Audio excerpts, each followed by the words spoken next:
हम लोग बात किए टैक्स क्या होता है, बात किए थे ना। फिर बात किए टाइप्स ऑफ टैक्स, उसमें बात की कि इनडायरेक्ट टैक्स क्या होता है, उसमें बात की डायरेक्ट टैक्स क्या होता है, सब बात की ना। तो जब मैं पढ़ा रहा था उसमें तुमको मैंने पढ़ाया मीनिंग ऑफ टैक्स, है ना। टैक्स की मीनिंग क्या है भाई, हमने बताया टैक्स एक फाइनेंशियल बर्डन है। टैक्स क्या है, फाइनेंशियल बर्डन का मतलब क्या होता है बताओ। ऐसा कोई बर्डन जो आपके ऊपर फाइनेंशियली अर्थ के रूप में पड़ा, इकोनॉमी के रूप में पड़ा, है ना, पैसे के रूप में। गवर्नमेंट क्या करता है, जो टैक्स इंपोज करता है वो क्या है, फाइनेंशियल बर्डन ही तो है आदमी के ऊपर। अब फाइनेंशियल बर्डन लोग कैसे पे करेंगे उसको, in the form of money, है ना। तो टैक्स क्या है, फाइनेंशियल बर्डन है जो कौन इंपोज करता है, गवर्नमेंट करता है। हमने तुमको पढ़ाया था कि गवर्नमेंट दो तरह की है, गवर्नमेंट तो कई तरह की है। मेनली हम यहाँ पर फोकस किस पर करते हैं, सेंट्रल गवर्नमेंट, स्टेट गवर्नमेंट, है ना। अगर बात रहती है टैक्स में डायरेक्ट टैक्स की, तो कौन इंपोज करता है, सेंट्रल गवर्नमेंट। बात होती है इनडायरेक्ट टैक्स की, जीएसटी की, वो कौन इंपोज करता है, कस्टम की कौन इंपोज करेगा, स्टेट गवर्नमेंट, ठीक है ना। तो यही बात बताया गया, टैक्स क्या है, फाइनेंशियल बर्डन है जो किसके ऊपर इंपोज किया जाता है, पब्लिक के ऊपर। क्यों किया जाता है, गवर्नमेंट को क्या करना है, सोशल और इकोनॉमिक वेलफेयर, है ना। गवर्नमेंट हमारा क्या वेलफेयर करा, गवर्नमेंट ने हमको हॉस्पिटल दिया, गवर्नमेंट ने हमको पोस्ट ऑफिस दिया, गवर्नमेंट ने हमको क्या दिया, ट्रांसपोर्टेशन फैसिलिटी दी, इंफ्रास्ट्रक्चर फैसिलिटी दी, सब प्रोवाइड कराया ना, डिफेंस सेक्टर प्रोवाइड कराया। वो पैसा कहाँ से आएगा, गवर्नमेंट क्या करता है इसके लिए, हमसे रेवेन्यू लेता है, किस फॉर्म में, टैक्स के फॉर्म में, ठीक है। अब वो जो रेवेन्यू लेता है वो डायरेक्ट भी ले सकता है और इनडायरेक्ट भी ले सकता है, उसके पास पावर है। तो बोला गया इसका क्लासिफिकेशन करना है तो तुमको टैक्स को दो पार्ट में पढ़ना पड़ेगा। एक पार्ट क्या है, डायरेक्ट टैक्स, और दूसरा पार्ट है इनडायरेक्ट टैक्स। इसीलिए यहां पर बात इराइज हो गई किसकी, क्लासिफिकेशन ऑफ टैक्सेशन की, ठीक है। इसमें तुमको कोई दिक्कत नहीं है। उसके बाद हम लोग पढ़ रहे थे डायरेक्ट टैक्स, पढ़े थे ना। क्या बताया गया तुमको डायरेक्ट टैक्स में, the tax which is imposed on the income of the person. ऐसा कोई भी टैक्स जो किसी पर्सन के इनकम पर चार्ज किया जा रहा है, उसका क्या नाम पड़ गया, डायरेक्ट टैक्स, है ना। तो मैंने यहां पर क्या लिखा है, the tax which incidence and impact fall on the same person is known as direct tax. Direct tax ऐसा कोई बर्डन जिसका इंसिडेंस और इंपैक्ट किसके ऊपर, उसी पर्सन के ऊपर पड़ता है जिसका वो टैक्स है, उसको आपने नाम दिया डायरेक्ट टैक्स। ये टैक्स किसके ऊपर लगाया जाता है, इनकम के ऊपर। अब अगर ध्यान दो, मान लो मैं एक जगह से सैलरी रिसीव करता हूं, तो कौन रिसीव कर रहा है सैलरी, कौन अर्न कर रहा है, हम कर रहे हैं ना। तो टैक्स कौन पे करेगा, हम। मैंने टैक्स, ये पूरा सैलरी उठाया, मैं बोला ये मेरी सैलरी नहीं, मैंने उदय को दे दिया, क्या उदय के ऊपर टैक्स लग जाएगा, क्या नहीं। नमन को दे दिया, नमन के ऊपर टैक्स लग जाएगा, क्या नहीं। ये टैक्स रिसीव कौन कर रहा है, ये इनकम रिसीव कौन कर रहा है, तो जो इनकम रिसीव करता है उसी के ऊपर टैक्स लगता है। इसीलिए इसके बर्डन को आप शिफ्ट नहीं कर सकते, इसीलिए इसका नाम क्या पड़ गया, डायरेक्ट टैक्स पड़ गया, है ना। तो यही बात इसमें बताया गया है, the burden of direct tax can not be shift. इसके बर्डन को आप कभी शिफ्ट नहीं कर सकते हो, है ना। It is charge on the income of the person, ये किसी पर्सन के इनकम पर चार्ज किया जाता है। प्रोग्रेसिव नेचर ऑफ टैक्स, हमने तुमको कल पढ़ाया था, जो तुम्हारा टॉपिक था टैक्स रेट, उसमें मैंने ये बात डिस्कस की थी। उसमें तुमने देखा एक पर्सन अगर उसकी इनकम 5 लाख रुपए तक है, तो उसके ऊपर 2.5 लाख क्या हो जाएगा, नॉर्मल पर्सन एग्जेम्प्ट हो जाएगा, है ना। तो मैंने तुमको वहां पर देखो ये पूरी बात बताई थी,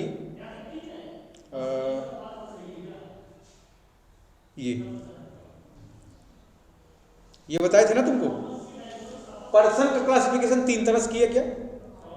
एक ऐसे पर्सन जिनकी एज क्या है, 18 से 60 है, नेचुरल सिटीजन बोलते हैं या नेचुरल पर्सन बोल सकते हो, ठीक है ना। फिर जिसकी एज 60 से 80 में, ये सब इंडिविजुअल की बात कर रहे हैं हम लोग, इसको क्या बोलोगे आप, सीनियर सिटीजन। जिसका एज 80 से प्रभु इच्छा तक है, भगवान जाने कब तक जी सकता है, वो कौन है, सुपर सीनियर सिटीजन। यहां पर तुमको पता है कि मैंने 2.5 लाख तक की इनकम पर कोई टैक्स नहीं लिया, लेकिन इनकी इनकम 3 लाख तक एग्जेम्प्ट है, और इनकी इनकम कितनी एग्जेम्प्ट है, 5 लाख तक। बात समझ में आ रही कि नहीं, हाँ। तो ध्यान रखोगे तुम लोग, उसके ऊपर की इनकम पर 5%, उसके ऊपर से लेके 10 तक की, तो ये अभी मैं आगे बताऊंगा। तो इसमें तुम देखो ऐसा कोई पर्सन जिसके ऊपर एक रेट अप्लीकेबल है, 5 लाख तक है इनकम में, तो हमारे पर कौन सा रेट है, केवल 5%। वो क्या हो गया, रेट। अगर हमें 10 लाख है, 2 रेट पे आ गए ना, वो क्या हो गया, रेट। ठीक है ना, तो ध्यान रखोगे। जैसे जैसे इनकम देखो मेरी बढ़ी है, 5 से 10% टैक्स रेट बढ़ गया ना, 10 के ऊपर चले गए, रेट क्या हो गया, 30% हो गया कि नहीं हो गया, क्या है, प्रोग्रेसिव नेचर है ना। फिर it is a central level of tax, ये किस लेवल का टैक्स है, क्यों, इसमें एक लाइन मैंने तुमको उस दिन 3 लाइन अलग से लिखवाई थी ना, जो पीडीएफ के फॉर्म में सेंड किया था फोटो में, उसमें मैंने क्या लगाया था, ये क्या है, सेंट्रल लेवल का टैक्स है, इसको इंपोज कौन करता है, सेंट्रल गवर्नमेंट, इसका कंट्रोल मैनेजमेंट कौन करता है, सेंट्रल गवर्नमेंट। ठीक है ना। इसका एग्जांपल इनकम टैक्स था, वेल्थ टैक्स तो खत्म हो गया है, बट एग्जांपल के तौर पे मैंने आपको बता दिया।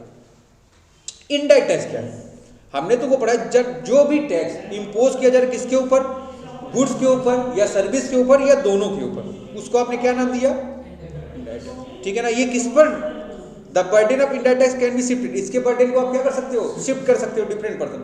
हमने तुमको पढ़ाया था, मिस्टर उदय गुप्ता कौन है, मैन्युफैक्चरर, जब ये मैन्युफैक्चरिंग कर रहे थे, ये टैक्स पे कर रहे हैं, उसके बाद इन्होंने रिटेलर को सामान ट्रांसफर कर दिया, रिटेलर इसके बाद पे कर रहा है, उसके बाद अल्टीमेट कस्टमर ले रहा है, तो इसका बर्डन अल्टीमेट कौन से झेल रहा है, कस्टमर। तो इसीलिए इसका नाम क्या पड़ गया, इनडायरेक्ट टैक्स पड़ गया। इसके बर्डन को आप शिफ्ट कर सकते हो, लेकिन जब डायरेक्ट टैक्स की बात करते हो तो इसके बर्डन को आप शिफ्ट नहीं कर सकते हो। ये किस पर चार्ज हो रहा है, उसी पर्सन के इनकम।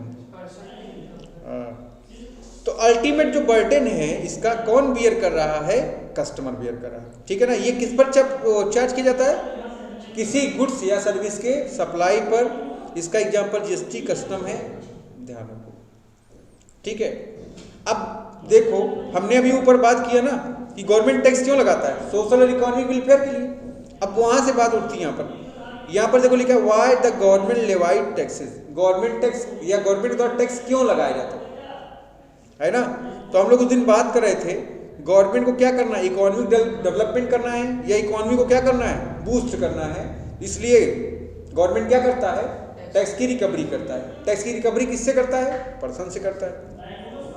तो हम लोग बात करते उस दिन, जो गवर्नमेंट है जब टैक्स रिकवर करता है तो क्या कॉन्स्टिट्यूशन से उसका वैलिडिटी है, कॉन्स्टिट्यूशन ने उसको ये पावर दिया है। क्योंकि हम लोग जब बात कर रहे थे कि टैक्स कौन इंपोज करता है, तो हम लोगों ने बात किया था कि सेंट्रल गवर्नमेंट क्या कहता है, अगर कोई पर्सन टैक्स रिकवर कर रहा है तो उसके पास पावर होना चाहिए कि नहीं होना चाहिए।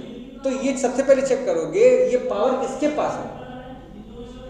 अगर पावर होगा तभी तो टैक्स रिकवर कर पाएगा, अगर पावर नहीं होगा टैक्स रिकवर कर सकता है क्या, वो नहीं रिकवर कर सकता है। तो यही देखोगे गवर्नमेंट क्यों रिकवर करता है टैक्स, इंडिया का रनिंग और डेवलपमेंट करने के लिए, या रन करने के लिए, डेवलपमेंट करने के लिए। तो चेक करते हो इंडिया के पास पावर है या गवर्नमेंट के पास पावर है। ये पावर कौन प्रोवाइड करता है, हमारे यहाँ का जो कॉन्स्टिट्यूशन है ना, इंडिया का जो कॉन्स्टिट्यूशन है सबसे बड़ा वर्ल्ड का कॉन्स्टिट्यूशन है। ठीक है। फिर इसके साथ साथ उसको क्या चाहिए, उसको कंट्रोल मैनेज करने के लिए पैसा भी तो चाहिए। तो चलो यहीं से तुम्हारा टॉपिक स्टार्ट होता है। इसमें तुमको बताया गया था कि कॉन्स्टिट्यूशन ऑफ इंडिया पावर कौन देता है, कॉन्स्टिट्यूशन ऑफ इंडिया देता है। क्यों देता है, the constitution of India is a supreme law of India. अगर लॉ की बात करोगे तो लॉ बनाने वाला कौन है, कौन है, कॉन्स्टिट्यूशन ऑफ इंडिया। बेवकूफ, लिखा हुआ है यहाँ पर, लाइन पढ़ नहीं पा रहे हो। It consist of a preamble. ठीक है। इसको क्या दिया गया है, वैधानिक प्रायोरिटी या मान्यता दी गई है, जिसमें क्या किया गया है, इसको 22 पार्ट में है ना, और 444 आर्टिकल्स में, इसके साथ साथ 12 शेड्यूल में डिवाइड किया गया। ठीक है। तो जो कॉन्स्टिट्यूशन ऑफ इंडिया है इसके 22 पार्ट हैं, 444 आर्टिकल हैं और कितने शेड्यूल हैं, 12। बात समझ में आ रही कि नहीं। तो कॉन्स्टिट्यूशन ऑफ इंडिया का ये पार्टीशन है। उसके बाद आर्टिकल नंबर जो 265 है ना कॉन्स्टिट्यूशन का, वो कहता है कि जो टैक्स है वो लेवाइड एंड कलेक्टेड है except by the authority of law. आप उसको बिना अथॉरिटी के ना तो कलेक्ट कर सकते हैं और ना तो लगा सकते हैं, है ना। कौन कहता है ये बात कहता है कॉन्स्टिट्यूशन ऑफ इंडिया का आर्टिकल नंबर 265। कोई दिक्कत अब देखो फिर, तो कॉन्स्टिट्यूशन ऑफ इंडिया का जो 7 शेड्यूल है इसके लिए बनाया गया। इस शेड्यूल में 3 लिस्ट तैयार की गई। पहली लिस्ट क्या है? Union list. दूसरी लिस्ट क्या है? State list. तीसरी लिस्ट क्या है? कंटेंट, है ना। तो उसमें बताया आर्टिकल नंबर 246 ने कि लॉ कौन बनाएगा। तो देखोगे जैसे लिस्ट होगी और लिस्ट का जो कंट्रोल मैनेजमेंट जिसके पास होगा वही लॉ बनाएगा। तो जो यूनियन लिस्ट है किससे रिलेटेड है? सेंट्रल गवर्नमेंट से, और सेंट्रल गवर्नमेंट से रिलेटेड मैटर है, सेंट्रल लिस्ट का मैटर है, तो वो क्या है? Supreme matter. जो भी सुप्रीम मैटर होंगे वो कौन डील करेगा? कॉन्स्टिट्यूशन ऑफ इंडिया, ठीक है ना। तो यहां पर बोला इसमें रूल रेगुलेशन या लॉ कौन बनाएगा? Parliament only. पार्लियामेंट के अलावा कौन बना सकता है क्या? नहीं। कहां तक बनाएगा? आर्टिकल नंबर 245 कहता है पूरे इंडिया में चाहे या इंडिया किसी पार्ट में चाहे। तो एंट्री नंबर 82 लिस्ट 1 का कहता है जब भी चाहो, है ना, जब भी चाहो आप क्या कर सकते हो?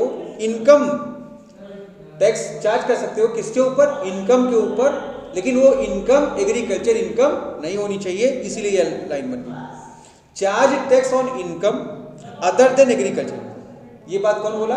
एंट्री नंबर 82 ऑफ लिस्ट 2, ठीक है ना। फिर जब लिस्ट 2 की बात आती है, कहता है लॉ कौन बनाएगा? State assembly. कहां तक बनाएगा? पूरे स्टेट में या स्टेट के किसी पार्ट में, ठीक है ना। इसका एंट्री नंबर 46 लिस्ट 2 का ये पावर देता है गवर्नमेंट चाहे तो एग्रीकल्चर इनकम पर टैक्स लगा देता है। हमने तो वो दिन पढ़ाया था एग्रीकल्चर इनकम पर तो अभी तक टैक्स नहीं लगाया गया है ना गवर्नमेंट लगाएगी, क्योंकि भारत क्या है? कृषि प्रधान देश, ठीक है ना, ध्यान रखोगे। लेकिन अगर स्टेट गवर्नमेंट चाहे तो उसके पास पावर है, वो टैक्स लगा दे। जब हम लोग बात करते हैं कंकरेंट लिस्ट की, यहाँ पर कौन बनाता है? पार्लियामेंट और स्टेट असेंबली दोनों मिलकर रूल रेगुलेशन बनाते हैं। यहाँ असेंबली लिख लो, ठीक है ना। लेकिन एक बात और है, अगर दोनों में कॉन्फ्लिक्ट अराइज हो जाएगा तो क्या हो जाएगा? पार्लियामेंट प्रिवेल करेगा। प्रायोरिटी किसको आप प्रदान करोगे? पार्लियामेंट। घर के मेंबर है, मम्मी पापा में झगड़ा हो रहा है, किसको प्रायोरिटी दोगे? पापा मम्मी को? पापा को प्रायोरिटी दो। तो ऐसे तो आदमी मम्मी देता है, लेकिन पापा को दो, पापा से सब कुछ मिलना है, ठीक है ना। एडमिनिस्ट्रेशन ऑफ टैक्स लॉ, उसके बाद हम लोग बात करते हैं जो टैक्स लॉ है उसका एडमिनिस्ट्रेशन किसके हाथ में है? तो मिनिस्ट्री ऑफ फिनांस के है ना। मिनिस्ट्री ऑफ फिनांस में कौन देखता है इसको? Department of revenue. इसके 2 पार्ट हैं, ठीक है। जैसे आदमी का 2 हाथ होता है उस तरह हम लोग कौन है? मिनिस्ट्री ऑफ फाइनेंस है ना। हमारे डिपार्टमेंट जो रेवेन्यू हमारा डिपार्टमेंट है उसके 2 पार्ट हैं, एक सीबीडीटी एक सीबीआईसी, है ना। सीबीडीटी का full form central board of direct tax और सीबीआईसी का central board of indirect tax and custom, ठीक है ना। कहता है both the board has been constituted. ये दोनों बोर्ड किसके अंतर्गत काम करते हैं? Central board of revenue act 1963 के अंतर्गत काम करते हैं। बात समझ में नहीं? कह रहा है सीबीडीटी डील करता है levy and collection of direct tax, है ना। डीटी सीबी, डीटी का मतलब सेंट्रल बोर्ड, दोनों का मतलब डीटी का मतलब डायरेक्ट टैक्स, ठीक है ना, और आईसी का मतलब इनडायरेक्ट टैक्स, ठीक है। तो ध्यान रखोगे इनडायरेक्ट टैक्स एंड कस्टम्स मतलब, ठीक है।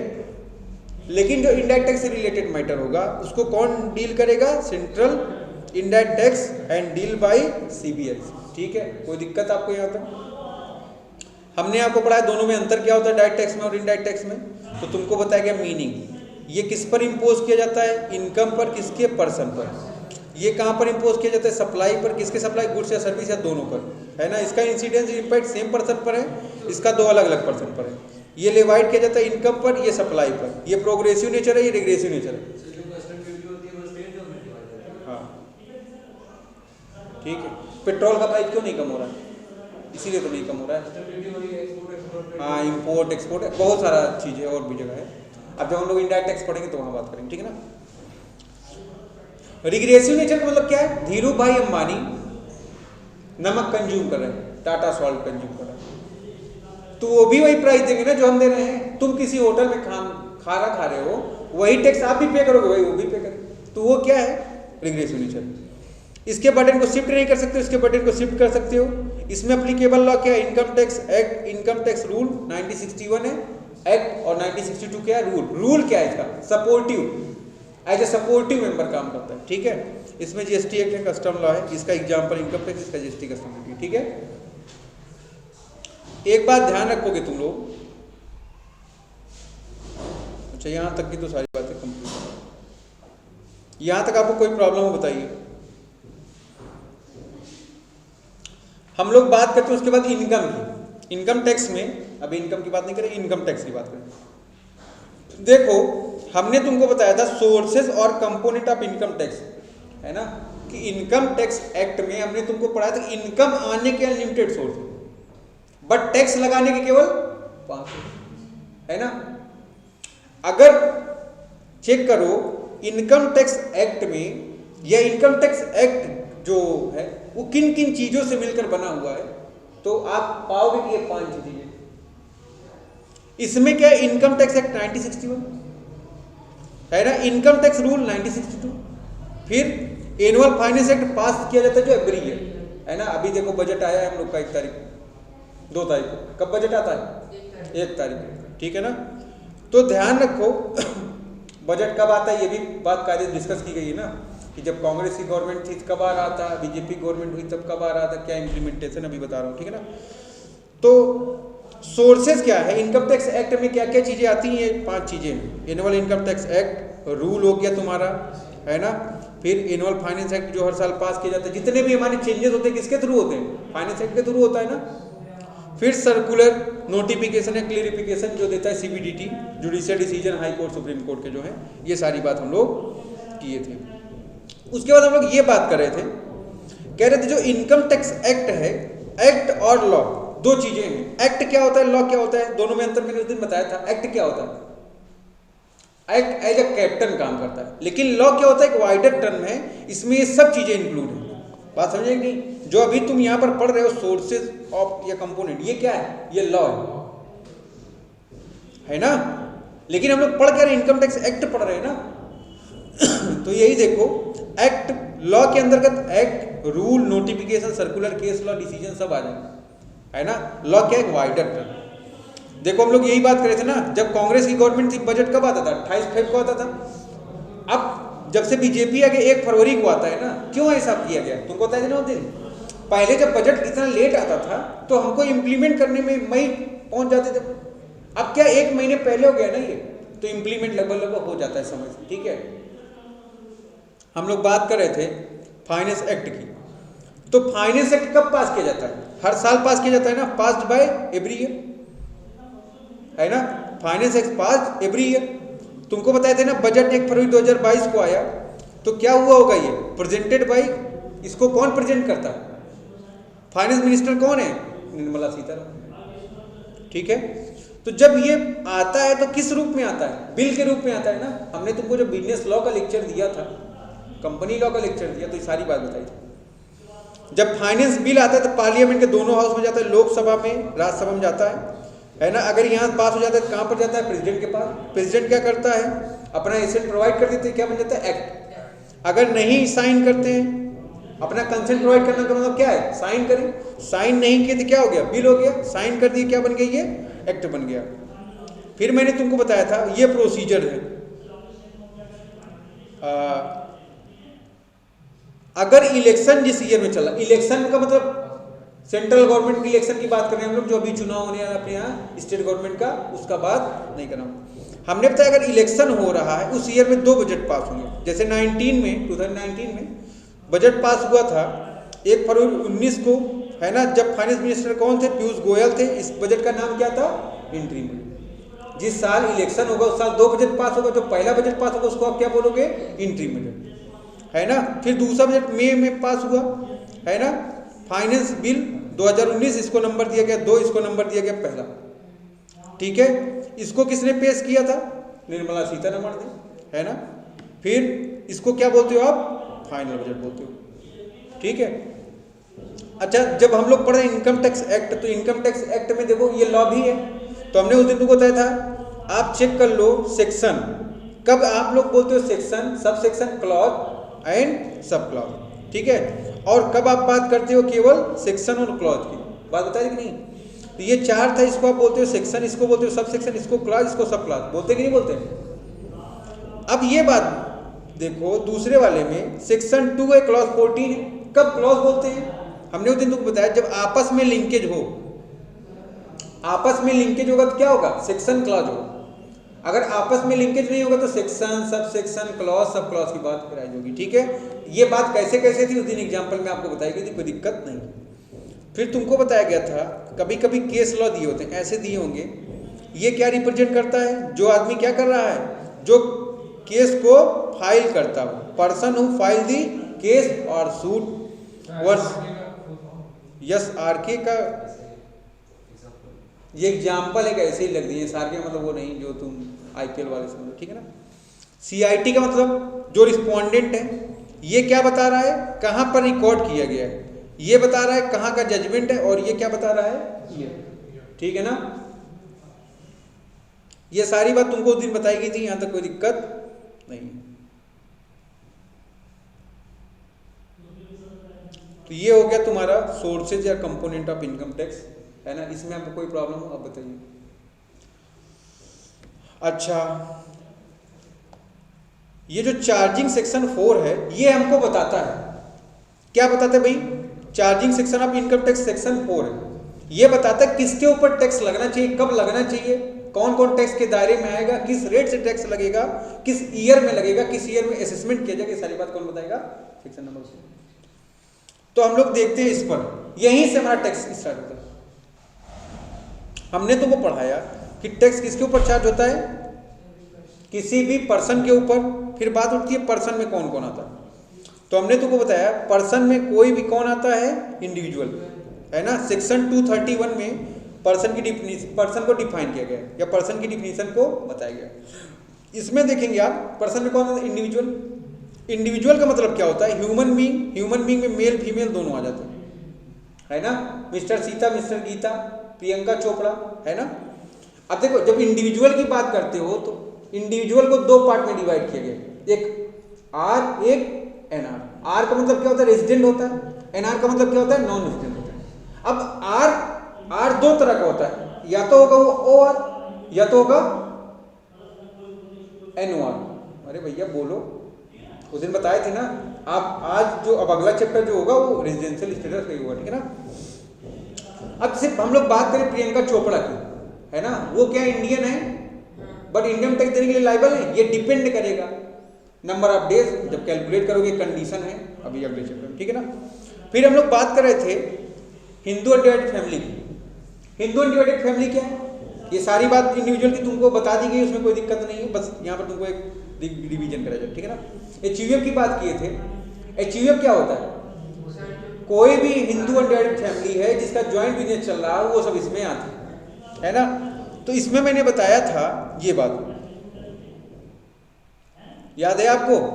एचयूएफ के जितने मेंबर होते हैं इनको आप क्या बोलते हैं, कोपार्टनर। जो आदमी करता होता है, काम धाम करने वाला होता है, जिसके पास कंट्रोल मैनेजमेंट होता है, उसको आप क्या बोलते हैं, कर्ता। कोई दिक्कत। तो मैंने इसमें बताया था, इसमें दो कानून हमारे प्रचलित है, एक मिताक्षरा, एक दायभाग, है ना।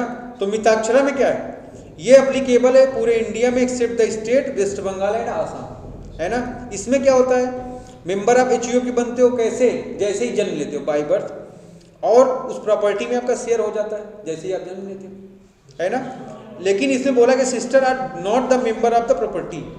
सिस्टर जो होती हैं वो प्रॉपर्टी में मेंबर नहीं हो सकती। लेकिन इसका अपोजिट देखो, दाया भाग कहाँ अप्लीकेबल है, वेस्ट बंगाल और आसाम में। इसमें बाई बर्थ से मेंबर बन जाते हो, लेकिन प्रॉपर्टी में शेयर कब होगा, आफ्टर डेथ, या जब कोई आदमी तुमको अपना शेयर ट्रांसफर कर दे तो। सिस्टर भी इसमें मेंबर होती है प्रॉपर्टी में, ठीक है। तो ध्यान रखोगे, फैमिली मेंबर में या फैमिली मेंबर का जो बिजनेस होगा, उसका जो करता धरता होगा, देख रेख करने वाला, वो उसको आप क्या बोलते हो, एचयूएफ। लेकिन बाकी जो मेंबर जो खाते पीते हैं, रहते हैं उनके साथ में, वो कौन है, कोपार्टनर है, ठीक। तो पर्सन में कौन कौन आ रहा है, इंडिविजुअल और एचयूएफ आ रहा है। कंपनी की डिफिनेशन में अभी बात करोगे, कल जैसे मैं बता रहा था, कंपनी छोटी है, कंपनी बड़ी है, कंपनी इंडियन है, कंपनी फॉरेन, ये सारी बात कल बताई थी, ठीक है ना। फिर फर्म हो गया, एओपी। एओपी का मतलब क्या होता है, एसोसिएशन ऑफ पर्सन। और बीओआई का मतलब क्या होता है, बॉडी ऑफ इंडिविजुअल। हमने उस दिन बताया एओपी का मतलब क्या है, एसोसिएशन ऑफ पर्सन। बीओआई का मतलब क्या, बॉडी ऑफ इंडिविजुअल। एजेपी का मतलब आर्टिफिशियल इंटेलिजेंस। अब एओपी क्या होता है, एसोसिएशन ऑफ पर्सन क्या होता है, जहां का मेंबर कोई भी बन सकता है। इसमें कोई भी मेंबर बन सकता है ना, कोई भी मेंबर का मतलब क्या बॉडी कॉर्पोरेट बन सकता है? हाँ, तो चाहे बॉडी कॉर्पोरेट हो चाहे इंडिविजुअल पर्सन हो, कोई भी हो इसमें मेंबर बन सकते हैं। हमने देखो एग्जांपल लिखा AB लिमिटेड है, दोनों मिलकर जॉइंट वेंचर बना रहे, क्या है ये? एसोसिएशन ऑफ पर्सन है। मिस्टर एक्स है इंडिविजुअल पर्सन है, मिस्टर वाई साथ, ठीक है, ये भी बना सकते हैं, ठीक। बट बॉडी ऑफ इंडिविजुअल में केवल इंडिविजुअल मेंबर ही मेंबर बन सकता है, ठीक है ना, या इंडिविजुअल पर्सन ही केवल मेंबर बन सकता है, इस बात को आप ध्यान रखो। फिर लोकल अथॉरिटी, लोकल अथॉरिटी का मतलब क्या होता है? नगर निगम, ग्राम panchayat, municipal board, cantonment board, ये सब हमारे क्या है? Local authority. AJP का मतलब आर्टिफिशियल जुडिशियल पर्सन कौन है भाई? हनुमान मंदिर हो गए, मंदिर मस्जिद हो गए तुम्हारे, ये सब कौन है? आर्टिफिशियल जुडिशियल पर्सन है। तो पर्सन के डिफिनीशन में ये 7-8 ये 7 है। अदर्स बताओ भाई, यहां तक कोई दिक्कत हो आपको? तो टैक्स किसके ऊपर लगता है? जो पर्सन में, तो ये सब टैक्स देने के लिए लायबल हैं, अलग अलग रेट से देंगे, ठीक है। फिर whose total taxable income, total taxable income की जब हम बात कर रहे थे, टोटल टैक्सेबल इनकम क्या होती है हमने ये बताया। हमने तुमको अभी यही बात मैं पहले कर रहा था, हमने बताया इनकम कमाने के अनलिमिटेड सोर्स, बट टैक्स लगाने केवल 5 सोर्स है ना। इनकम आप कहीं भी जनरेट कर सकते हो, सोर्स ऑफ इनकम को बताया गया कहां पर? सेक्शन 14 कि इनकम कमाने के कई सोर्स, 5 सोर्स।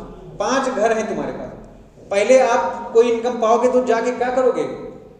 पहले हेड का दरवाजा खटखटाओगे, भैया सैलरी का इनकम तो नहीं है। सैलरी की इनकम के लिए आप क्या चेक करोगे? एम्प्लॉयर एम्प्लॉय का रिलेशन है ना। अगर एम्प्लॉयर एम्प्लॉय का रिलेशन एग्जिस्ट करता है तब तो इनकम कहां पर चलेगी? टैक्सेबल। अगर उसके बाद दूसरा घर आ जाएगा तुम्हारा, हाउस प्रॉपर्टी चेक करोगे। अगर तुमको कोई रेंटल इनकम से प्रॉफिट हो रहा है, गेन हो रहा है, तो या रेंटल इनकम से तुमको इनकम हो रही है, वो कहां जाएगी? सेकंड हेड में जाएगी, वो पहले में तो जाएगी नहीं। फिर तीसरा क्या हो जाता है तुम्हारा? Profit and gain from business profession. फिर तीसरा घर खटखटाएगा, अगर पहला नहीं है दूसरा नहीं, तीसरे में देखो। अगर आप कोई बिजनेस प्रोफेशन चला रहे हो, वहां से आपको इनकम हो रही है, तो आप क्या करोगे? थर्ड वाले घर में, थर्ड में भी टैक्सेबल नहीं है, फोर्थ में ही है ना। कोई इनकम आपको कोई एसेट से प्रॉपर्टी को ट्रांसफर करने के साथ हो रही है, वो क्या है? आपकी कैपिटल। बात समझ में आ रही है? फिर लास्ट का कोई घर नहीं, लास्ट का घर है, उसका दरवाजा करने की जरूरत नहीं, वो पूरा खुला है। वो बोला कि अगर चारों घर में नहीं जा सकते हो, मेरे घर में आ जाओ, है ना। अगर आप सैलरी में नहीं हो, हाउस प्रॉपर्टी में नहीं हो, बिजनेस प्रोफेशन में नहीं हो, कैपिटल गेन में नहीं हो, मेरे घर आओ, ठीक है। अब देखोगे सैलरी को बताया गया सेक्शन 15 से 17 तक, हाउस प्रॉपर्टी को बताया गया 22 से 27 तक, है ना। PGP को बताया गया 28 से 44 तक, है ना। फिर कैपिटल गेन को 44 से, है ना, 45 से लेके 55 तक, सॉरी। फिर इनकम फ्रॉम अदर सोर्स को यहां तक बताया गया। कोई दिक्कत तुमको इसमें? इसके बाद क्या करेंगे आप? हम लोग किसकी बात कर रहे हैं? टोटल इनकम की बात कर रहे हैं। तो टोटल इनकम के पहले आपको ग्रॉस टोटल इनकम जानना पड़ेगा। तो जब आप इन पांचों को ऐड कर दोगे, जो इनकम आ जाएगी वो क्या है? Gross total income. ये मैंने नीचे बताया, इसको देखो 80B5 में इसको डिफाइन किया गया, बताया गया जब आप पांचों हेड की इनकम को ऐड कर दोगे, जो इनकम आ जाएगी क्या है? टोटल इनकम, है ना। हाँ भाई, गो ग्रॉस टोटल इनकम। कोई दिक्कत आपको यहाँ तक? फिर the income under each head is computed after making deduction permissible under the head. जब आप उस पर्टिकुलर हेड की इनकम कंप्यूट करके उस पर्टिकुलर हेड की इनकम जो डिडक्शन है उससे लेस कर दो, इनकम से जो इनकम बच जाती रिमेनिंग इनकम, उसको आपने क्या नाम दिया? Gross total income. क्या बोला मैंने? टोटल इनकम सैलरी की, हाउस प्रॉपर्टी की, PGBP की, कैपिटल गेन की, अदर सोर्स की आप ऐड करो, है ना। सैलरी की इनकम टोटल करो, सैलरी की जो डिडक्शन है माइनस करो, हाउस प्रॉपर्टी की टोटल करो इनकम, उसका हाउस प्रॉपर्टी का जो डिडक्शन है उसको लेस करो, PGBP को ऐड करो, PGBP की डिडक्शन लेस करो, है ना। फिर कैपिटल गेन को ऐड करो, कैपिटल गेन की डिडक्शन लेस करो, अदर सोर्स को ऐड करो, अदर सोर्स की डिडक्शन लेस करो। उसके बाद जो इनकम बच गई वो क्या है? ये सब डिडक्शन इसमें बताई गई, ध्यान रखो, ठीक है। अब यही तो इसका मतलब ये क्या है? ये तुम्हारी ग्रॉस टोटल इनकम GTI है। इसमें से क्लबिंग के provision, setup and carry forward के प्रोविजन ऐड कर दोगे, जो इनकम आ जाएगी क्या है? Gross total. इसमें से लेस करो 80C से 80U डिडक्शन, जो इनकम बच गई क्या है? Total income. तो हमेशा जो टैक्स चार्ज किया जाएगा किस पर चार्ज किया जाएगा? टोटल इनकम पर, ना कि ग्रॉस टोटल इनकम पर। बात समझ में आ रही है आपकी? कोई दिक्कत? अब यही बात देखो, तो टैक्स किस पर लगा? पर्सन पर। पर्सन की किस पर? टोटल इनकम पर, है ना। कब लगा? जब वो प्रीवियस ईयर में कमाया। तो प्रीवियस ईयर क्या होता है, ये बात मैंने आपको बताया। अच्छा, यहाँ पर ग्रॉस टोटल इनकम में अंतर भी बता दिया गया है, ये आपको बताने की कोई जरूरत है नहीं, उसी के बेस पे आप कैलकुलेट कर सकते हो, ठीक है ना। आगे देखोगे प्रीवियस ईयर, तो प्रीवियस ईयर से पहले हम लोग बात करते हैं ईयर की, है ना। ईयर में क्या देखते हो, ईयर का जो कॉन्सेप्ट है दो तरह से, एक कैलेंडर ईयर होता है, एक फाइनेंशियल ईयर होता है। कैलेंडर ईयर का जो कॉन्सेप्ट है ये इनकम टैक्स एक्ट से पूरी बाहर, ठीक है ना। फाइनेंशियल ईयर में दो कॉन्सेप्ट है, एक है प्रीवियस ईयर, एक असेसमेंट ईयर है। प्रीवियस ईयर को डिफाइन किया सेक्शन 3 में, असेसमेंट ईयर को 29। तो सबसे पहले हम लोग बात करते हैं प्रीवियस ईयर की। ये मैंने इसका पूरा डायग्राम तैयार किया था, यहीं पर समझा रहा था। देखो हमारा ईयर स्टार्ट होता है 1/4/20 से 31/3/2021 तक, है ना। इसमें हम क्या कर रहे हैं, हमको इसमें इनकम हो रही है ना, इनकम कमाने वाला ईयर है। हो सकता है 12 महीने को या 12 महीने से कम भी हो सकता है। इसको आपने क्या नाम दिया, प्रीवियस। कैसे, ये सब बात बताएगी आपको। असेसमेंट ईयर क्या है, इसमें टैक्स पे करना है, ये हमेशा 12 महीने का होता है, इसको टैक्स देने वाला ईयर भी कहते हो। अब कैसे, जरा ये देखो प्रीवियस ईयर क्या होता है, यही बताएंगे आपको। The year in which income is earn, ऐसा ईयर जिसमें आप क्या कर रहे हो, इनकम को अर्न कर रहे हो। जैसे ध्यान दो, ये कौन सा ईयर चल रहा है, 22-23 चल रहा है, 21-22, अभी मार्च नहीं है ना। तो अगर असेसमेंट ईयर की बात करो तो हमारा क्या चलेगा, प्रीवियस ईयर की बात करो तो, ठीक है ना। 1 अप्रैल से जो स्टार्ट होगा वो हमारा क्या होगा, असेसमेंट ईयर हो जाएगा। अभी तो हम लोग इनकम इसी ईयर में कमा रहे हैं ना, टैक्स कब देंगे, अगले वाले में, ध्यान रखना। तो कह रहा था year in which income is earn called as previous year, जिस ईयर में आप इनकम को अर्न करते हो वो प्रीवियस ईयर है। It is immediate preceding the assessment year, ये असेसमेंट ईयर के ठीक पहले का year. The income which is earn in year is known as previous year, जिस साल आप इनकम को अर्न करते हो उसको आप क्या नाम दियो, previous year. It is mandatory for all SSC to follow the financial year. Income tax act में कोई भी एसएससी है उसको कौन सा ईयर फॉलो करना है, फाइनेंशियल ईयर। ये कब से स्टार्ट होता है, 1 अप्रैल से 31 मार्च तक, ठीक है ना, इनकम टैक्स पर्पज के लिए। असेसमेंट ईयर अगर तुमने लिया 21-22 तो प्रीवियस ईयर क्या होगा, 20-21, है ना। अगर आपने असेसमेंट ईयर लिया 22-23 तो प्रीवियस ईयर क्या होगा, 21-22, ठीक है। तो जैसे भी होगा आप देख लो। अब देखो हमने आपको बताया जो प्रीवियस ईयर है वो 12 महीने से कम हो सकता है। कैसे, अगर कोई रनिंग बिजनेस है, बिजनेस चल रहा है, तो ध्यान दोगे ये हमेशा क्या होगा, 12 महीने का। अगर कोई नया बिजनेस सेट किया गया है तो जिस दिन से बिजनेस सेट किया गया वहां से लेके 31 मार्च तक, है ना। तो मान लो कोई बिजनेस आज से सेट कर लिए 31 मार्च, तो 12 महीने से कम होगी कि नहीं। या कोई बिजनेस आज खत्म कर रहे हैं, वाइंडिंग अप की बात करोगे, आज बिजनेस में खत्म कर रहा हूं तो 1 अप्रैल से लेके आज तक। तो अगर देखोगे न्यूली सेटअप बिजनेस है, वाइंडिंग अप बिजनेस है, तो 12 महीने से कम हो सकता है, ठीक। फिर कुछ इसके एक्सेप्शन पढ़ाए गए थे, सेक्शन 172 से लेकर 176 तक, है ना। Exception of the previous year is defined under section 172 to 176, है ना। इसमें बताया गया था अगर कोई एनआर नॉन रेजिडेंट एसएससी है और शिपिंग बिजनेस में इन्वॉल्व है तो क्या गवर्नमेंट इंडिया क्या करेगी, उससे कहेगी भैया आप बिजनेस कर रहे हो तो पोर्ट छोड़ने के पहले टैक्स का आपका पेमेंट कर दीजिए, है ना, टैक्स को पेमेंट कर दो, अदरवाइज आप देश नहीं छोड़ सकते। यही एक्सेप्शन है। अब मान लो उदय है, एनआर है, अपना जहाज लेके आए इंडिया में बिजनेस करने और सामान उतारे हैं, जब टैक्स मांगा गया बोले चलिए अभी तो कल फिर आएंगे ले लेंगे ना। अब भैया पता चला कल आया ही नहीं है ना। तो बिजनेस क्या कहता है, ना वो नगद न तेरा उधार। तो आप कल मत दो भैया, आज ही आप दे के जाओ, है ना। क्या भरोसा, आप जा रहे हो, पानी की बात है, कहीं बीच में डूब गए, हमारा तो टैक्सी डूब जाएगा ना। तो ध्यान रखो अगर कोई एनआर है, शिपिंग बिजनेस में इन्वॉल्व है, तो क्या कर लिया जाएगा, करंट ईयर में टैक्स ले लिया जाएगा।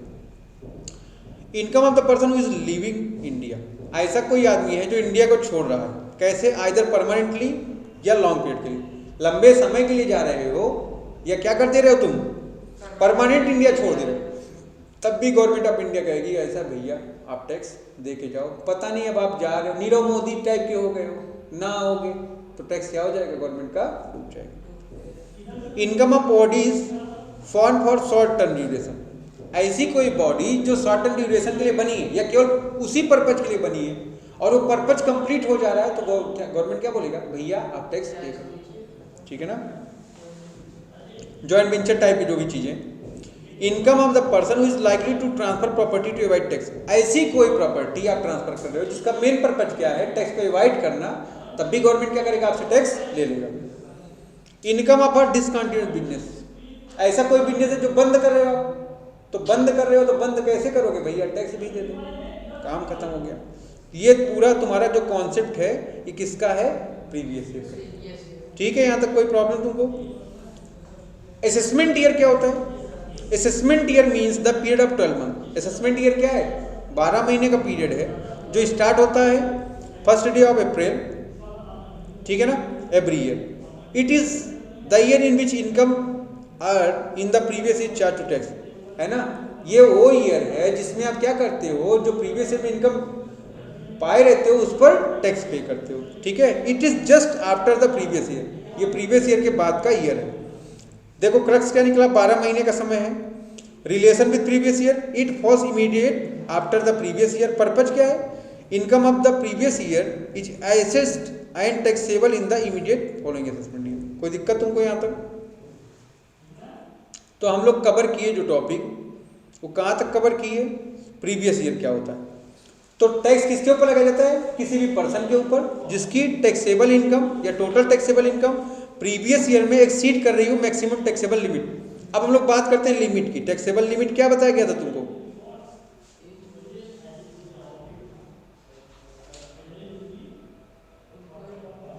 आओ बात करें हम लोग टैक्स रेट का।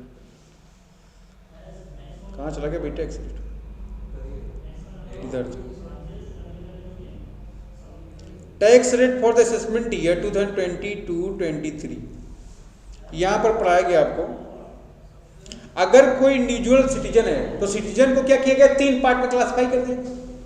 या तो वो क्या होगा, नॉर्मल पर्सन। अगर ऐसा कोई पर्सन है जिसकी एज 18 साल से लेके 60 साल तक है, वो किस में आएगा, नॉर्मल पर्सन में आएगा, है ना। जहाँ सिटीजन लिखा है, सिटीजन आप हटा देंगे, नॉर्मल पर्सन लिख देंगे, ठीक।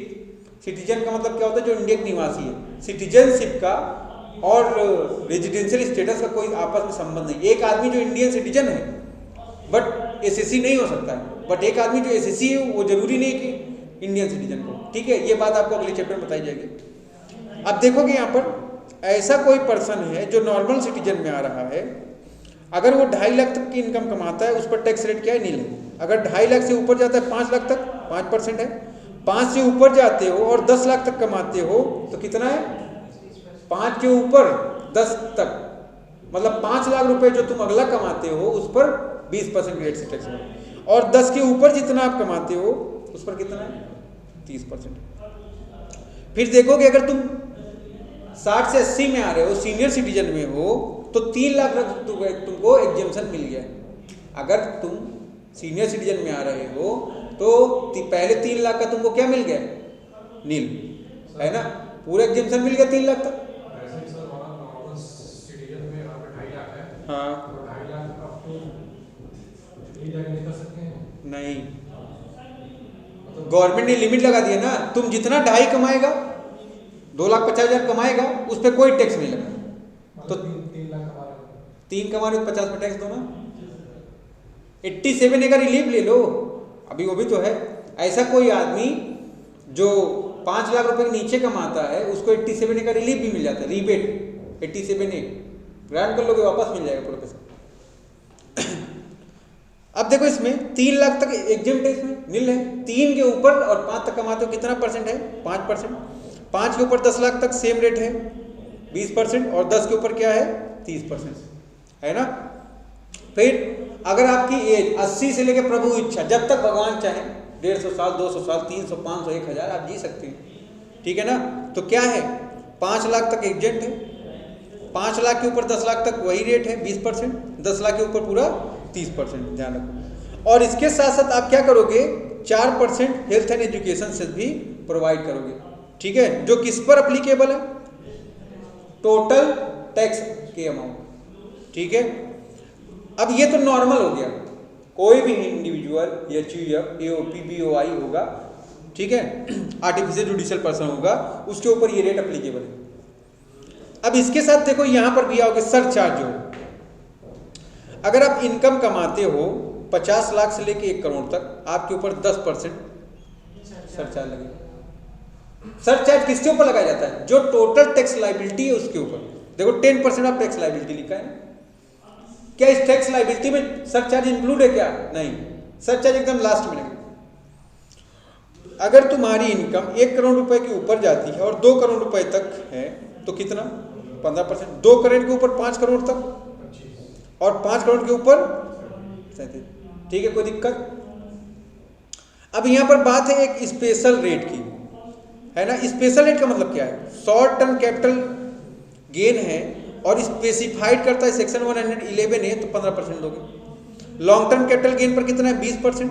On capital gain from listed share without indexing the cost of acquisition उसका 10% है। अगर लॉन्ग टर्म कैपिटल गेन है अंडर सेक्शन 112 ए कहता है तो इस पर 10% है। 112 ए क्या है, कोई हमको बता सकता है क्या? अभी तक मैंने भी तुमको नहीं बताया, मैं देख रहा था कोई बच्चा पढ़ रहा है कि नहीं। तो 112 ए कहता है अगर तुमको लॉन्ग टर्म कैपिटल गेन हो रहा है, ठीक है, उस पर 1 लाख पहले क्या कर लो आप, जैसे लिमिट लगी ना exemption limit, basic exemption limit क्या है? 2.5 लाख, 3 लाख, 5 लाख, है ना, डिफरेंट केस में 60, मोर देन 60, मोर देन 80, है कि नहीं है? तो उसी तरह कैपिटल गेन 112 ए जो है ये कहता है कि पहला जो आपका लॉन्ग टर्म कैपिटल गेन है उस पर 1 लाख एग्जेम्पशन है, उसके आगे जितने हैं सब पे टैक्स लगाओ। कितना लगाओगे? 10%। बात समझ में आ रही नहीं? अभी आज इसको भी क्लियर करूंगा, ठीक है।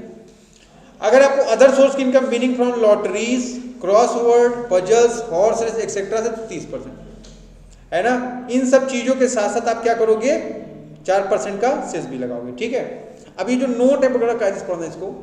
हेल्थ एंड एजुकेशन से 4% is applicable on the all SSC, है ना, on the total tax liability. किसके ऊपर अप्लीकेबल है? टोटल टैक्स लायबिलिटी के ऊपर। सुपर सीनियर सिटीजन का मतलब an individual in India and it is of at least 80 year age at any time during the relevant previous year, है ना। Super senior का मतलब क्या है? जिसका एज कितना है? 80 के ऊपर है। सीनियर का मतलब जिसका एज कितना है? 60 के ऊपर है ना। तो देखोगे, अच्छा, कब से? That is any residence person male और फीमेल बॉर्न बिफोर 24/1942।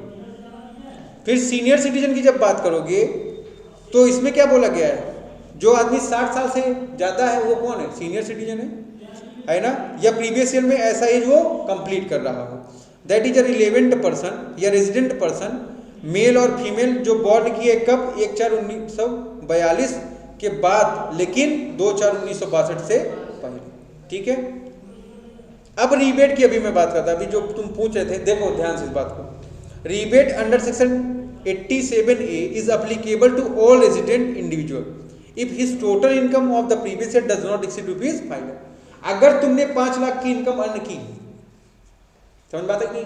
तुमने इनकम कितनी अर्न की तो तुम क्या कर सकते हो? या 5 लाख से कम तो ये डिडक्शन ले सकते हो, क्लेम कर दो, रीबेट मिल जाएगा तुमको, ठीक है ना। कितना मिलेगा? 100% ऑफ टैक्स लायबिलिटी या 12,500, दोनों में से क्या हो जो कम हो, ठीक है, कोई दिक्कत? तो ये थी तुम्हारी टैक्स रेट, तो ध्यान रखो आप। तो देखो टैक्स किसके ऊपर लगाया जाएगा? जो पर्सन होगा। किस पर लगाया जाएगा? टोटल टैक्सेबल इनकम पर। कब लगाया जाएगा? प्रीवियस ईयर में, है ना। क्या बेसिक है लगाने के कि वो मैक्सिमम एग्जेम्पशन लिमिट क्रॉस कर रहा है ना, तो वो क्या माना जाएगा? एसएससी। एसएससी को कहाँ डिफाइन किया गया? सेक्शन 27 में। एसएससी कौन होता है नमन, बताओ? हमने बताया था तुमको नॉर्मल डिफिनीशन में, कोई भी पर्सन जो इनकम टैक्स एक्ट 1961 के अकॉर्डिंग टैक्स, पेनाल्टी या किसी भी तरह का मॉनेटरी बेनिफिट पे करता है वो क्या माना जाएगा? एसएससी माना जाएगा, है ना। इनकम टैक्स एक्ट कहता है एसएससी का मतलब एनी अ पर्सन हु या हुम एनी टैक्स, जो क्या कर रहा है? कोई भी अमाउंट या कोई भी पैसा पे करता हो, और एनी अदर सम आप टैक्स पे करो तब तो आप एसएससी हो, लेकिन और कोई सम पे करते हो, और सम का मतलब क्या है, या तो पेनाल्टी या तो टैक्स या तो interest of money is payable under this act, है ना। दिस एक्ट का मतलब income tax 1961। Every person in respect of home any proceeding, कोई भी पर्सन जिसके लिए प्रोसीडिंग चल रही है इस एक्ट के अंतर्गत, है ना। किससे रिलेटेड प्रोसीडिंग, असेसमेंट, कौन से किसका असेसमेंट, उसके इनकम का या लॉस का, ठीक है, या जो अमाउंट रिफंड करना उसको देना, ठीक है ना। फिर a person home is accessible in respect of income और लॉस ऑफ अदर पर्सन, या किसी और का इनकम है, उसका लॉस है, उससे रिलेटेड तुम्हारे ऊपर असेसमेंट चल रहा है, वो भी पर्सन क्या माना जाएगा, एसएससी माना जाएगा। Every person who is deemed to be an SSC, कोई भी पर्सन क्या है, डीम्ड एसएससी मान लिया गया। डीम्ड एसएससी मतलब गवर्नमेंट ने भूल से गलती से मान लिया, या डिफॉल्ट इन एसएससी मान लिया है इनकम टैक्स के अंतर्गत, तो भी तुम क्या हो, SSC. A person who is deemed to be an SSC in default, गलती से मान लिया गया, है ना, तब भी क्या माना जाएगा, वो एसएससी माना जाएगा, ठीक है। तो एसएससी का मतलब क्या हो गया, कोई भी टैक्स पे करते हैं आप, या कोई भी सम पे कर रहे हो, सम का मतलब क्या है, पेनाल्टी, टैक्स, इंटरेस्ट, है ना, या तुम गलती से गवर्नमेंट के द्वारा करदाता मान लिए गए हो, है ना, तो भी एसएससी। मतलब कहने का तात्पर्य ये है कि किसी भी तरह से आप इनकम टैक्स डिपार्टमेंट को अमाउंट दो और आप तो क्या हो गए, आप एसएससी, ठीक है। तो ध्यान रखो, आगे बढ़ोगे फिर charge to income tax at the rate और रेट्स, है ना, अभी मैंने बताया। तब क्या होगा, उसके ऊपर चार्ज किया जाएगा टैक्स, किससे चार्ज किया जाएगा, या तो रेट से या रेट से। रेट का मतलब क्या है, 5 लाख की इनकम है एक रेट, 5 लाख से ऊपर इनकम है, रेट एप्लीकेबल है तुम्हारे पर। Present in the finance act passed every year, है ना। ये जो रेट बताया गया है, रेट को कहां बताया जाता है, फाइनेंस एक्ट में बताया जाता है, ठीक है ना। कब, असेसमेंट ईयर में। तो ये बातें मैंने तुमको यहाँ तक बेसिक की बताई, यहाँ तक कोई दिक्कत हो आप लोग बताइए। पेनल्टी का एग्जाम्पल, मान लो तुमने अब जैसे अभी डेट 31 दिसंबर थी ना आईटीआर फाइल करने की, तुमने आईटीआर फाइल करने की डेट तक आईटीआर फाइल नहीं किया। आईटीआर तुम फाइल करते, मान लो 2.5 लाख रुपए का ही करते, है ना, 2.5 लाख का ही करते ना। तो 2.5 लाख का जब आईटीआर तुम फाइल करो, ड्यू डेट तक एक बार फाइल कर दोगे तो फाइल करना है, लेकिन तूने फाइल नहीं किया। फाइल जो नहीं किया तो उसके ऊपर 5,000 रुपये पेनल्टी लग गई कि नहीं। लेकिन डेट गवर्नमेंट ने क्या कर दिया था, एक्सटेंड कर दिया, तो 31 तारीख आ गई। अब 31 में भी तुम नहीं कर रहे हो तो क्या होगा, गवर्नमेंट ने पेनल्टी इंपोज कर दी ना। जो लोग लेट फाइल करोगे 5,000 10,000 जैसे भी गवर्नमेंट कवर किया तो पेनल्टी की नहीं, फाइन हो गया।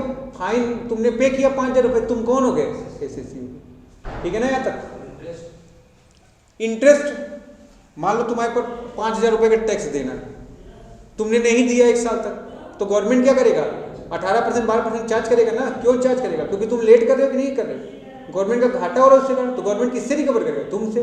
तब भी तुम कौन हो गया, ठीक है। और बताओ।